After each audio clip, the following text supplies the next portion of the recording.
which simply says it is recognised that the Parliament of the United Kingdom is sovereign. Now, that may look quite innocuous, but in fact it opens a very large can of worms.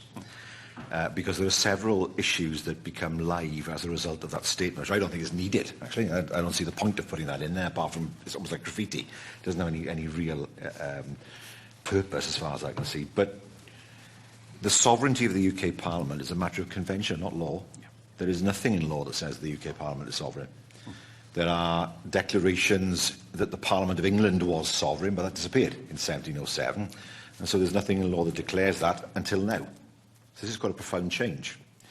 And the effect of that is that whilst over the last few decades the courts have respected the convention of UK parliamentary sovereignty, there have been many statements made by various judges over the years that there may be occasions when they would not recognise it. Let's say, for example, that Parliament passed a ridiculous law or a clearly draconian law, then the courts would not feel bound to respect UK parliamentary sovereignty in those circumstances.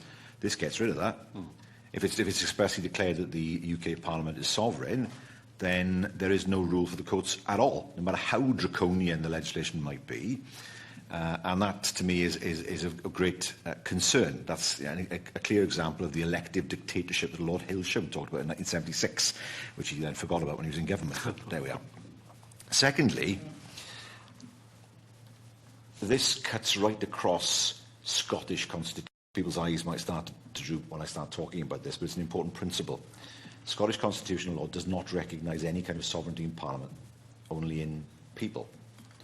And the Scottish courts have from time to time made statements that if they felt that an act of the UK Parliament cut across the Act of Union 1707, then they would strike down that act in Scotland.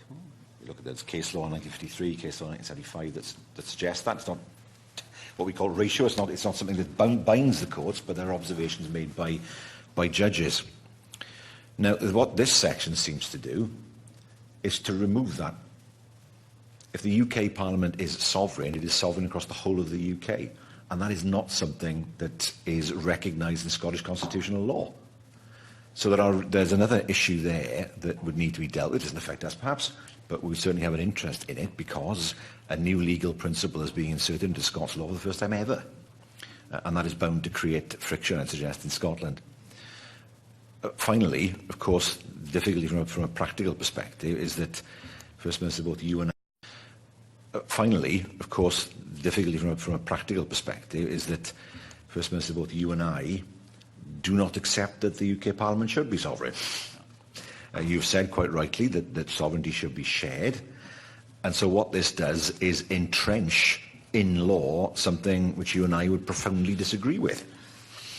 Now, the question is this then, given something that appears to be quite harmless on the face of it, given its effect in terms of putting in law something that's never been in law before, in other words, the sovereignty of the UK Parliament, given the fact that it changes the ability of the courts, in my mind, to intervene where the courts feel that it's appropriate, and given the fact that it cuts across what we have both said this afternoon,